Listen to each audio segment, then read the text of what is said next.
Hey, future nurses. Uh, Welcome to today's deep dive. yeah, today.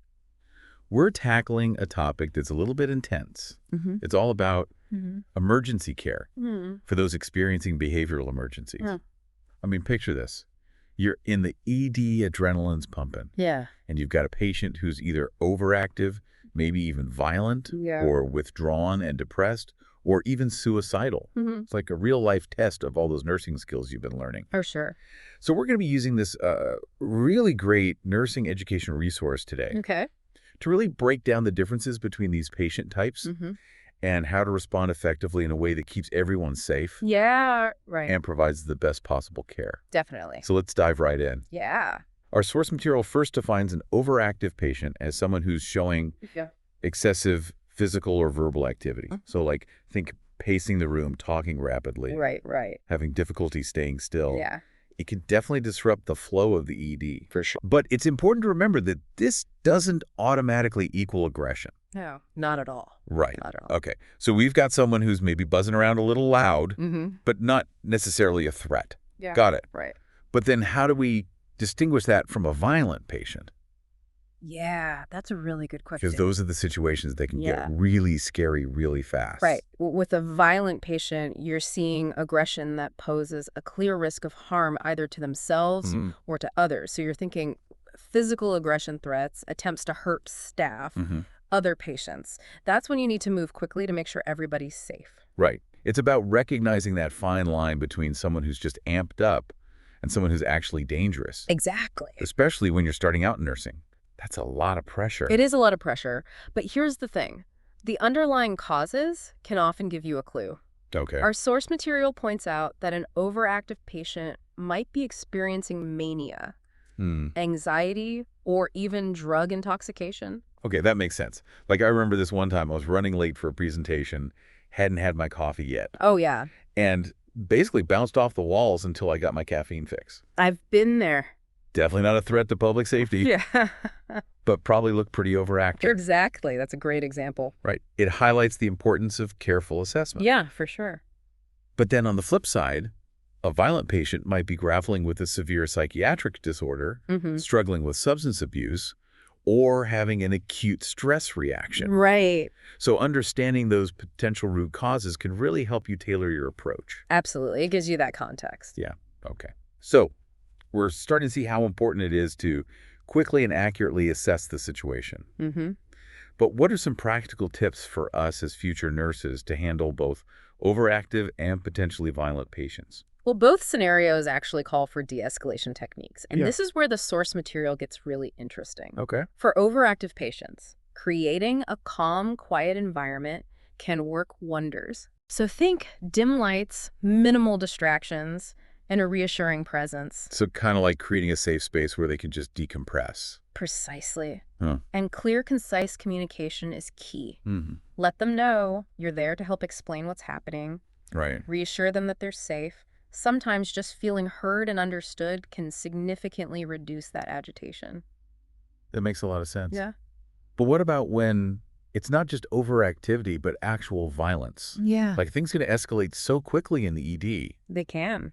And for us as nursing students, knowing how to handle those situations safely is just crucial. Absolutely. In those cases, your own safety and the safety of those around you becomes the top priority. Okay. Our source material stresses verbal de-escalation as the first line of defense. Okay. And it emphasizes the importance of maintaining a safe distance, having clear exit routes, and knowing how to call for security assistance if needed. Wow. That's pretty intense. It is. It really makes you realize that emergency nursing requires a whole different level of awareness and preparedness. It does. Especially when it comes to those potentially violent patients. For sure. You're right. It's about balancing compassion with vigilance. And that's a skill that takes time and experience to really develop. Yeah. But the good news is there are proven techniques and protocols in place to guide you. That's good to hear. Yeah. So let's shift gears now and delve into the other end of the spectrum. Okay. Caring for patients struggling with depression. Right. What insights does the source material offer about approaching these situations? So with patients presenting with depression, it's all about tapping into those empathy skills you're honing in nursing school. You mean like really putting ourselves in their shoes and trying to understand what they're going through. Exactly. Our Mm. source material lists the classic signs of depression like persistent sadness, Mm-hmm. low energy feelings of hopelessness, and withdrawing from social situations. Right. But as future nurses, we can't just stop at checking those boxes. We need to go deeper, create a safe space for them to open up and truly listen to their individual experiences. It's like that saying, everyone you meet is fighting a battle you know nothing about. That's a good point. You know, we need to remember that behind those outward signs of depression, Right. there's a whole world of pain and struggle that we might not even be able to see. You're absolutely right. And the source actually highlights a fascinating study Okay. that found depressed patients in the ED often feel unheard and dismissed. Wow. They might be in a lot of pain, but they're hesitant to express it Right. because they're afraid of being judged or not taken seriously. That's heartbreaking, but it That- makes sense. Right. Think about it. You're already feeling down and vulnerable, Mhm. and then you're in this chaotic environment like the EDs, surrounded by strangers. Right. It takes a lot of courage to speak up in those circumstances. It does. And that's where the power of empathetic listening comes in. Okay. The study found that something as simple as using reflective listening techniques drastically improved those patients' sense of trust and cooperation. So like repeating back what they're saying to show you're really paying attention, Yes. asking clarifying questions and validating their feelings. Exactly. It shows that you're not just going through the motions, but that you genuinely care about what they're going through. Hmm. And that can make all the difference in building rapport and encouraging them to open up. It reminds me of this time I was going through a rough patch after a breakup. Mm-hmm. I felt totally drained. Like I just wanted to disappear. Oh, yeah. And a friend of mine just sat with me and listened without judgment. Aw, It didn't magically fix everything, right. but it made me feel so much less alone. That's a great example of how personal experiences can inform our nursing practice. Yeah. We've all been through tough times, Yeah. and those moments of vulnerability can make us more empathetic and compassionate caregivers. It makes you realize that treating the whole person, not just the symptoms, is so crucial in nursing. Absolutely. But I imagine there's also a layer of vigilance that comes with caring for depressed patients. You're absolutely right.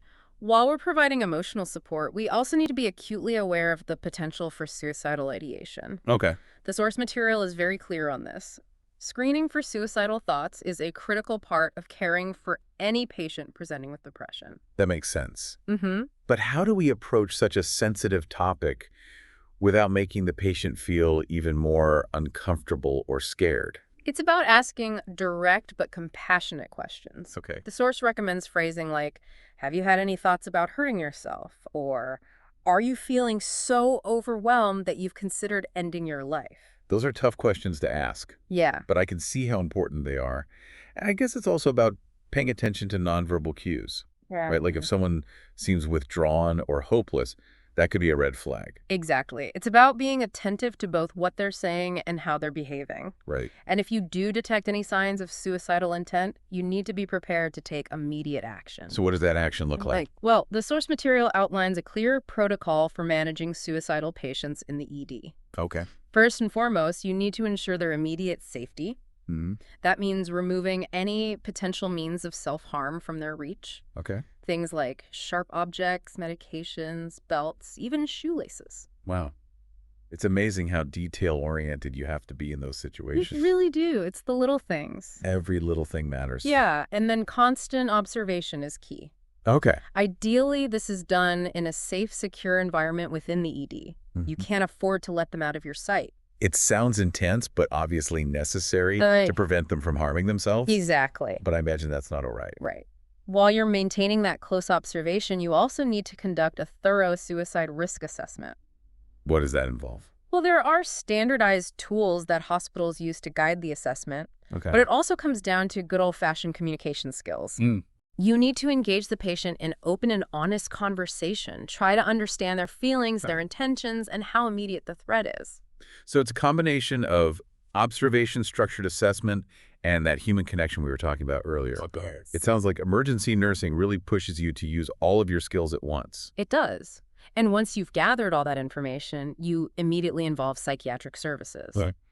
They'll determine the next steps in care, which could include admission to a psychiatric unit for further evaluation and treatment. It makes you realize that emergency nursing isn't just about treating physical injuries. You're often dealing with people in the midst of serious mental health crises. Yeah. And those situations require a whole different approach. Absolutely. And even after that initial crisis is managed, there's still a lot of work to be done. Okay. The source material emphasizes the importance of collaborating with the patient to develop a safety plan before they're discharged. What exactly is a safety plan? It's basically a personalized strategy that outlines coping mechanisms, emergency contacts, Yep. and resources they can turn to when they're struggling. Think of it as a roadmap to help them navigate those difficult moments and prevent future crises. It sounds like with both depressed and suicidal patients, there's this crucial balance between providing immediate intervention and support in the ED and setting them up for success in the long run. Exactly. And that leads us to our final patient category, those who are overactive and potentially violent. Okay, let's dive into that. All right. We were talking earlier about de-escalation techniques. Right.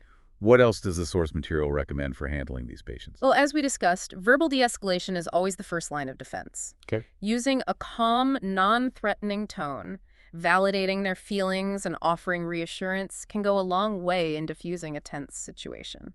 But what if those techniques aren't enough? Sometimes people are just so agitated or out of control that talking doesn't seem to help. You're right, and that's where physical interventions might become necessary. But always as a last resort. The source is very clear that these measures should only be used when all other de-escalation efforts have failed, Wow. and the patient poses an imminent threat to themselves or others. So what kind of physical interventions are we talking about? It could involve things like creating a safe physical distance, having trained security personnel on standby, or in extreme cases, using restraints. Restraints. Oh, yeah? That sounds pretty scary, especially for the patient. It can be, which is why it's considered a last resort, Yeah. and should always be done with the utmost care and respect for the patient's dignity. Okay. The source material stresses that restraints should never be used as punishment, Right. but rather as a temporary measure to prevent harm while the patient is receiving medical or psychiatric care. That makes sense. Yeah, But it must be tough for nurses to make those judgment calls in the heat of the moment. it is. And that's why having clear protocols, ongoing training, and a strong support system within the ED is so important. It sounds like with all four of these patient types, there's this crucial theme of recognizing the unique needs of each individual Right. and tailoring your approach accordingly.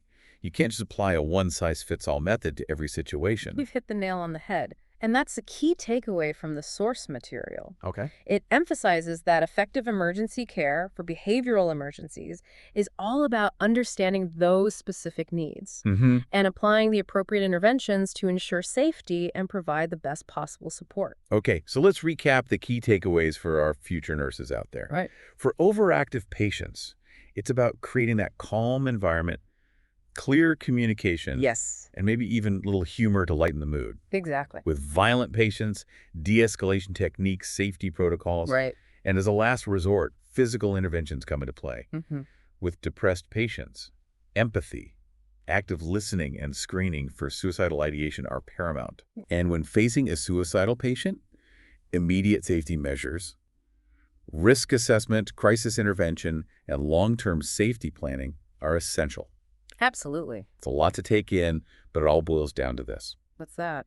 As nurses, we need to be adaptable, resourceful, and always prioritize the well-being of our patients, even in the most challenging circumstances. Well said. And I think it's important to remember that while we're focusing on the patient's needs, we also need to take care of ourselves. You mean like self-care and recognizing the emotional toll that this kind of work can take? Exactly. Emergency nursing can be incredibly rewarding, Mm. but it's also incredibly demanding. It's important to have a support system, Right. healthy coping mechanisms, and to prioritize your own mental and emotional well-being. That's great advice.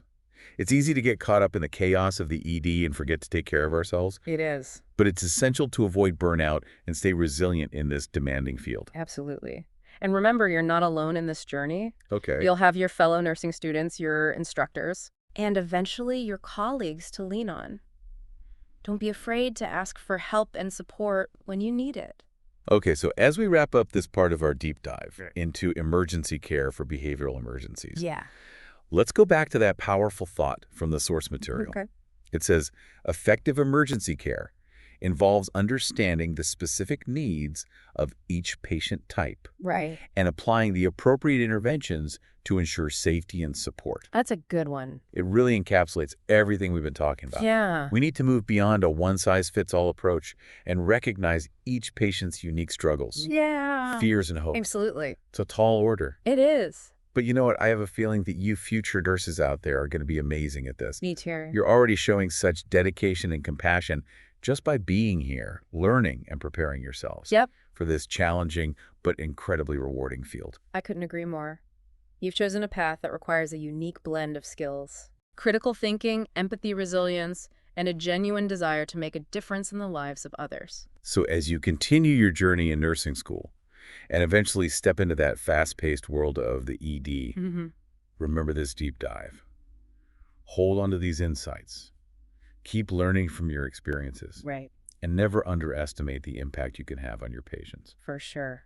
And remember to be kind to yourselves. Yeah. This work can be emotionally draining, so make sure you have a strong support system, Yeah. healthy coping mechanisms, and that you prioritize your own well-being. You can't pour from an empty cup. Such great advice. So on that note, we're going to take a quick break, and we'll be back with you shortly with part 2. Sounds good. Okay, so picking up where we left off, let's talk about managing those patients who are overactive and potentially violent. Okay. Remember, these are the cases where safety is paramount. Yeah, for sure. So we talked about de-escalation techniques earlier. Right. What else does our source material recommend for handling these patients? Well, as we discussed, verbal de-escalation is always that first line of defense. Okay. Using that calm, non-threatening tone, validating their feelings and offering reassurance, that can go a long way in diffusing a tense situation. It can, but what if those techniques just aren't enough? You know, sometimes people are just so agitated or out of control that talking just doesn't seem to help. You're right. And that's where physical interventions might become necessary, Okay. but always as a last resort. Okay. The source is very clear that these measures should only be used when all other de-escalation efforts have failed and the patient poses an imminent threat to themselves or others. Right. So what kind of physical interventions are we talking about here? It could involve things like creating a safe physical distance, having trained security personnel on standby, Okay. or in extreme cases, using restraints. Restraints.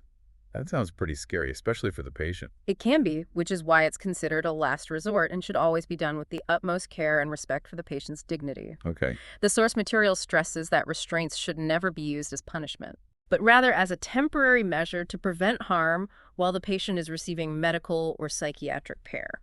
That makes sense. But it must be tough for nurses to make those judgment calls in the heat of the moment. It is. And that's why having clear protocols, ongoing training, and a strong support system within the ED is so important. Yeah, that makes sense. You need that backup and guidance. Definitely. Yeah. And remember, every situation, every patient is unique. Right. So those protocols are there to guide you, but you also need to use your own judgment and assessment skills. So it sounds like with all 4 of these patient types we've discussed, there's this common thread of really recognizing the unique needs of each individual and tailoring your approach accordingly. Exactly. You can't just have a one-size-fits-all method for every situation. Right. You have to be adaptable and really in tune with what each patient needs in that moment. Precisely. And that's a key takeaway from the source material. It emphasizes that effective emergency care for behavioral emergencies is all about understanding those specific needs and applying the appropriate interventions to ensure safety and provide the best possible support. It's like a balancing act between providing immediate intervention and creating that safe and supportive environment for the patient. It is. And that leads us back to that question from our source material. Okay. How can nurses best balance the immediate needs of safety and support for patients in crisis while also considering their long-term well-being? It's such a crucial question, and it really highlights the complexity of emergency nursing. It does. You're not just treating the immediate crisis, but you're also laying the groundwork for their recovery and well-being beyond the ED. So it's like a holistic approach. Yeah. You're thinking about their physical and emotional needs both in the short term and the long term. Precisely. And I think that's what makes emergency nursing so challenging and rewarding at the same time. You're making a difference in people's lives at a really critical juncture. It's like you're stepping into their stories at a point of crisis and helping them navigate that experience in a way that promotes healing and resilience. Exactly. And that brings us to our final thoughts for our future nurses out there listening. Okay. Remember, you've chosen an incredibly demanding but also deeply fulfilling path. It is. You're going to face challenges, you're going to experience setbacks, Mm-hmm. but never lose sight of the impact you can have on your patients. It's like even the smallest acts of kindness or compassion can make a world of difference to someone who's struggling. Absolutely. So as you continue your journey in nursing school and eventually step into that fast-paced world of the ED, remember this deep dive. Yes. Hold on to these insights. Keep learning from your experiences. Okay. And never underestimate the power of human connection and empathy in providing truly effective care. Those are powerful words to end on. So to all our future nurses out there, we believe in you. You got this. Mm. And we'll see you in the next deep dive. Yeah. Wow. Even just talking about these scenarios, it really makes you realize how demanding and intense emergency nursing can be. Yeah, it's definitely not for the faint of heart, that's for sure. Right. But, it's also incredibly rewarding to be there for someone in their most vulnerable moments and to help guide them through a crisis. Like you're not just treating their physical injuries or illnesses, you're also providing that crucial emotional support Mm-hmm. and helping them navigate a really difficult experience. Exactly. And that sense of making a real difference in someone's life, even in a small way, is what makes it all worthwhile. It really is. And that brings us to the final thought from our source material, which really resonated with me. Okay. It says, how can nurses best balance the immediate needs of safety and support for patients in crisis while also considering their long-term well-being? That's such a powerful question, and it really gets to the heart of what we've been discussing today. It's not just about putting out fires in the ED. Right. It's also about planting seeds for healing and recovery that extend beyond those immediate moments of crisis. So it's like a two-pronged approach. Yeah. You're providing that essential crisis intervention in the moment, Yeah. but you're also keeping an eye on the bigger picture, their long-term mental and emotional health. Precisely.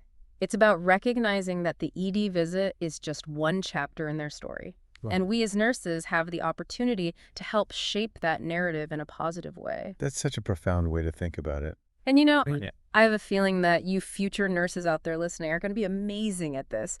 You're already showing such dedication and compassion just by being here learning and preparing yourselves for this challenging but incredibly rewarding field. It's true, and it's inspiring to see that level of commitment and the passion in the next generation of nurses. Absolutely. Yeah. So as you continue your journey in nursing school and eventually step into that fast-paced world of the ED, remember this deep dive. Hold on to these insights. Keep learning from your experiences. Okay. And never underestimate the power of human connection and empathy in providing truly effective care. Absolutely. Couldn't have said it better myself. No. And on that note, we're signing off for today, but before you go, hit that subscribe button and share this episode with your fellow nursing students. Let's spread the knowledge, support each other, and empower ourselves to be the best nurses we can be. Until next time, stay curious, stay compassionate, and keep diving deep.